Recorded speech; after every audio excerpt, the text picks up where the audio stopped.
Welcome to Adventures in Grace. This is jhmi. Looking forward to our last video on God's determination. I believe you're really going to like the way this comes together. So going over our 3 reasons why we do these videos. Number 1, so that God can become very real in your life.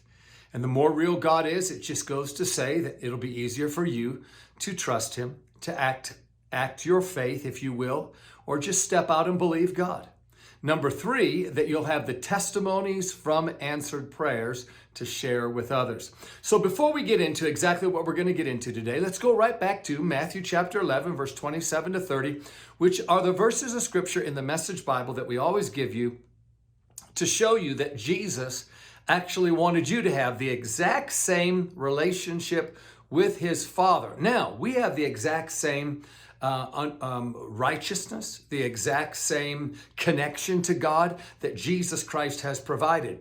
But walking out this connection, living out your redemption, your righteousness, all these big words, in other words, just enjoying the everyday, day-to-day walking with God is something that you need to get really good at so that you're experiencing God just like Jesus. And so this is what He said. And now Jesus resumed talking to the people, but now tenderly. The Father has given me all these things to do and say. This is a unique Father and Son operation coming out of Father and Son intimacies and knowledge. No one knows the Son the way their Father does, nor the Father the way the Son does. But I'm not keeping it to myself. I'm ready to go over it line by line with anyone willing to listen. Are you tired, worn out, burned out on religion? Come to me. Get away with me and you'll recover your life. I'll show you how to take a real rest. Walk with me, work with me, watch how I do it. Learn the unforced rhythms of grace. I won't lay anything heavy or ill-fitting upon you. Keep company with me and you'll learn how to live freely and lightly. Well, do you love that invitation? That's something that Jesus spoke directly on your behalf, letting you know that the amazing relationship that He had, that religion has painted as something special for Jesus and Jesus alone, is for you today in the same measure, in the same degree, with the same clarity, the same tangible results, and the same awareness of God in everything you do. That's what Jesus wants for you. So as we get into God's determination, looking at the very last of it, let's go back over the first couple of scriptures we did at the beginning, which is in here, Hebrews chapter 6, 13 to 20. And it says, "For when God made a promise to Abraham, because He could swear by no one greater, He swore by Himself, saying, 'Surely blessing I will bless you, and multiplying I will multiply you.'" Remember, God cut the covenant with Himself. That way, the covenant would never be broken. It was an unbroken covenant. It was impossible for it to be torn apart by man's sin because God cut the covenant with Himself. Now notice who He spoke on the behalf. He spoke on the behalf of Abraham. So everything Jesus did was with the Father, but He spoke everything on behalf of you and I. This is the beauty about covenant. And He went on to say, "And so after He had patiently endured, He obtained the promise. For men indeed swear by the greater, and an oath for confirmation is for them an end of all dispute." Well, man knows how to get into contractual agreements so that each party has to do exactly what they say, and it can be held up in a court of law and make an individual who decides to go back on his promise, make him either do it or pay the penalty. It goes on to say, "Thus God." I love that. So now God gets involved. If man can do this, how much on a greater level can God do this? It says, "Thus God, determining to show more abundantly." Take those words. God is determined. That's where this came from. God's determination. God is determined more abundantly to show you something. He's determined to show you with more abundance to the heirs of promise. In other words, put these words together. It should cause your soul to just rise. I saw these years and years ago, decades ago, and it caused me to go into healing school and to start declaring what God would do and that God was healing people right now. And people would say, well, you can't say that. God's determined to show. He's determined to show up. We've got God so determined to hide and to feel insecure. Come on, God, it's okay. You can come out now. Don't worry. The people won't look at you that long. Now, come on, don't treat him like that. God's the one that wants to show up for everybody to see him. Remember show and tell? That's God's game. He wants to show up, and when you see who he is, you're going to go, this is incredible. God, you're awesome. I can't wait to what? Tell somebody. And the more you tell, the more God shows. The more God shows, the more you tell. And now you've got this back and forth volley relationship going on where you've got constant manifestations and demonstrations of God putting on a display for you to declare and show everybody all around you how amazing God is. That's what this is talking about.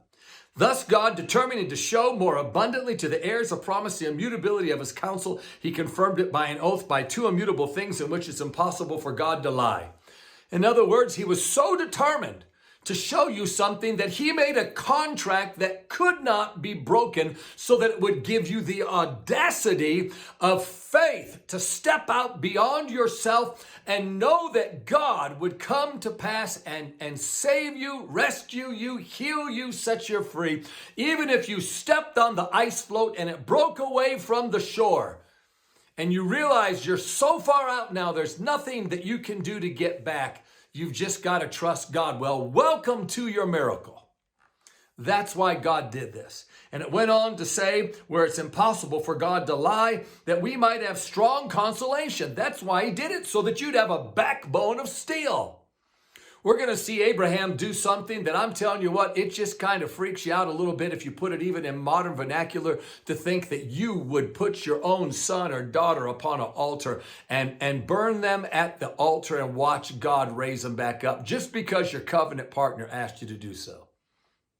We're going to see that in a moment. It says, we have fled for refuge to lay hold of the hope set before us. All of this it is hope. The Bible is a book of hope. It's a covenant, an Old Testament and a New Testament, Old Covenant and a New Covenant. And in this covenant, it's a book of hope. God so places himself at your disposal through this covenant that you can trust him to the nth degree.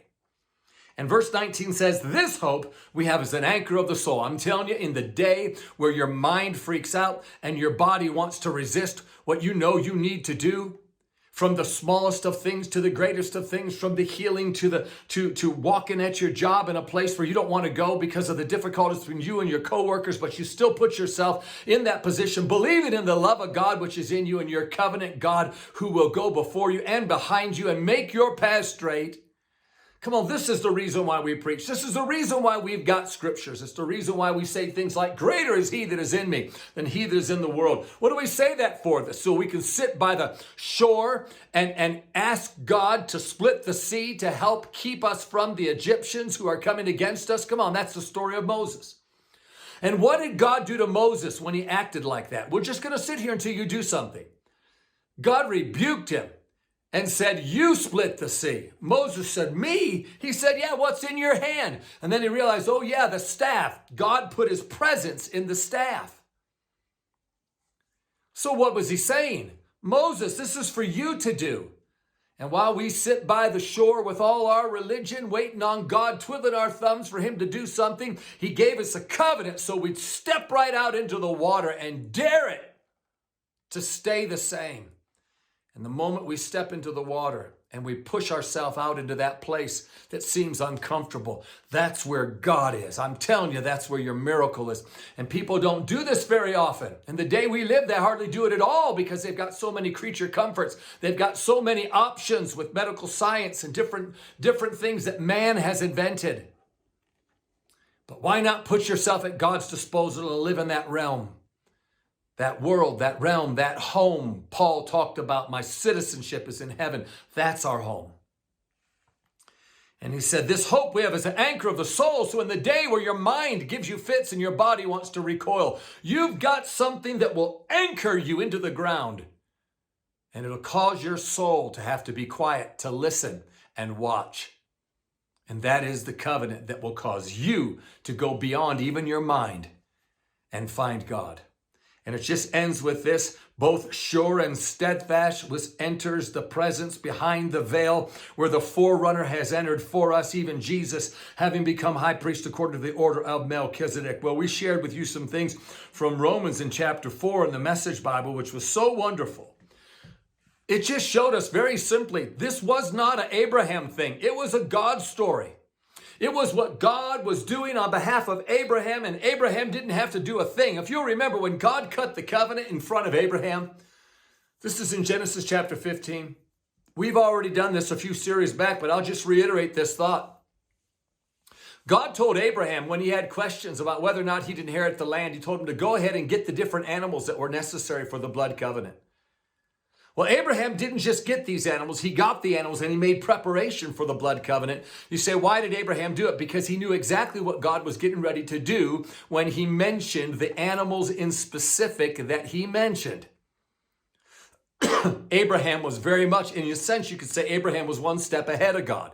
And that's what caused God to do what he did with Abraham. When Abraham split those pieces side by side, those animals down into, and placed them in the proper position for the blood covenant, where each partner would walk figure 8 around those animals, come back face to face and give the terms to the covenant, have their wrists slit where the blood would then intermingle, and so be it unto me, if I ever break this covenant, I shall be put to death.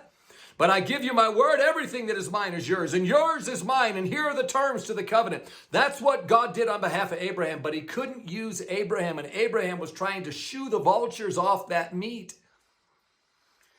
And God said, Abraham's in the way. He's going to try to get in the way. He's trying to help me out. We don't need his help. We just need him to embrace what we do, to trust in what we've done for him. So we put him into a deep sleep. Does that not help you to understand? This thing wasn't about what Abraham did. It was about what God did for Abraham. And Abraham just trusted God to do what Abraham couldn't do himself. How many things today can you not do for yourself? Well, it's time to trust God. Well, this is where we are now over in Hebrews chapter 11, Message Bible 17 to 19. Let me read it. It says, by faith, Abraham. This is the faith chapter, where everybody is listed for what they did as they believed God. By faith, Abraham, at the time of testing, offered Isaac back to God.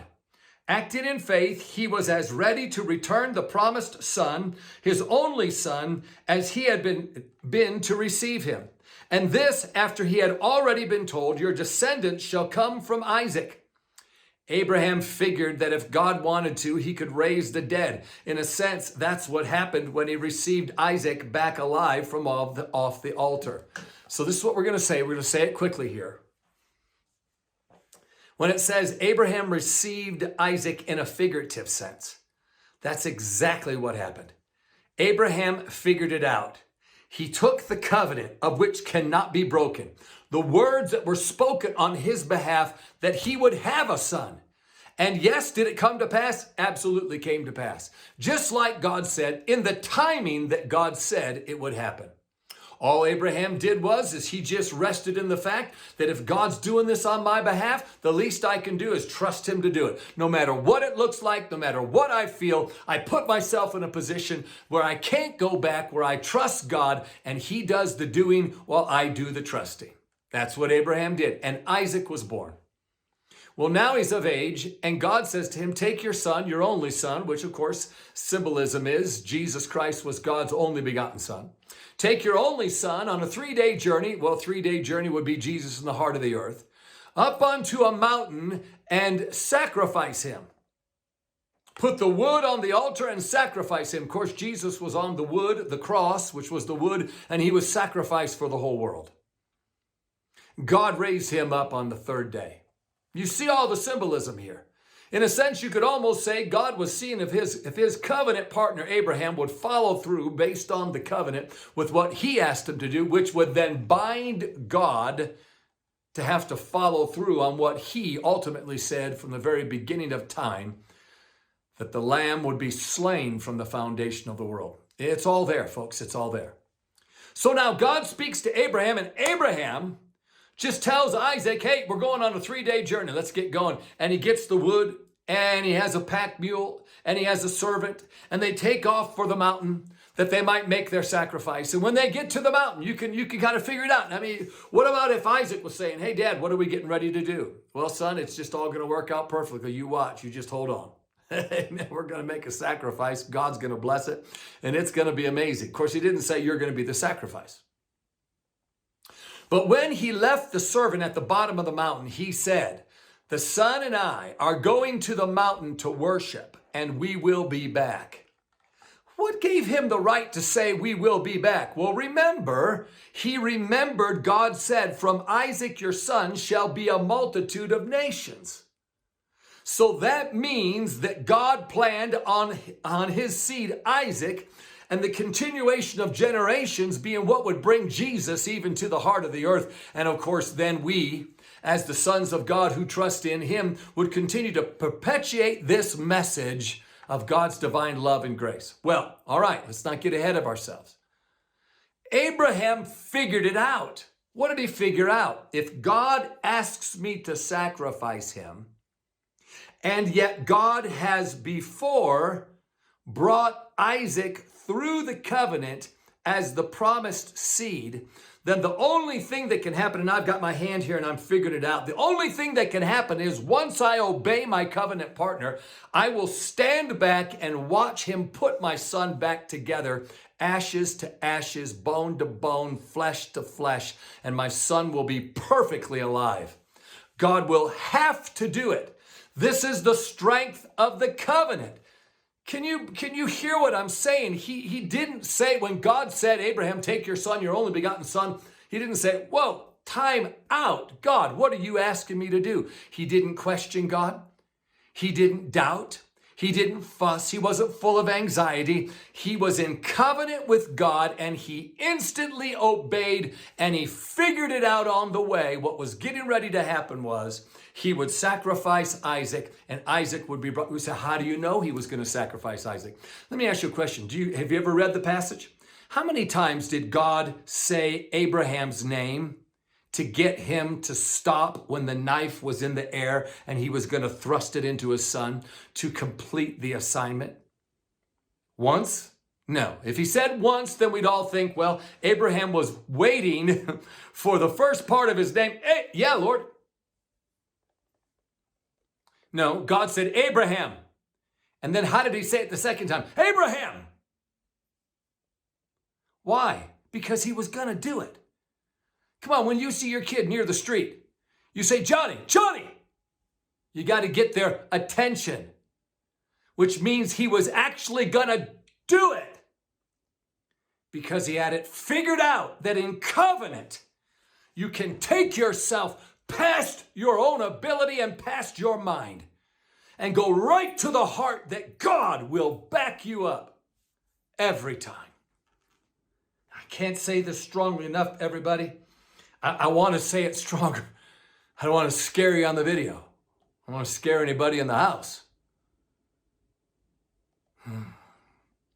This is where boldness comes in. Hey, a real quick little story here. This is awesome. From a dear lady named Dawn. This is so good. She said, I want to thank you for your stories and teachings on grace. They have completely changed my family's life. It's so hard to narrow down the stories to tell you, but here are just a few, and I'm just going to read one. It says, a while ago, I pulled up to a drive-thru and ordered food for my family, and I wanted a turtle ice cream sundae. But I decided not to order one just to save money. You know what it gets like nowadays. These things cost like $6, and if you got a whole family, you're paying $40 for ice cream. When I paid at the window, they handed me the turtle sundae that I thought of ordering, but never spoke it out loud. I was shocked, and I said, I didn't order this. They said, oh, our mistake. You keep it if you like it. So I kept it, and I knew it was grace. Come on, folks. Come on. You can't make this stuff up. When you're hanging out with Jesus, he just does things for you. He does things for you. One thing to the next, you begin to see the love of your Father. Wow. Well, go to Adventures in Grace YouTube channel and subscribe. Bring people there. They need to hear this. They'll get testimonies too. It's Christianity made simple.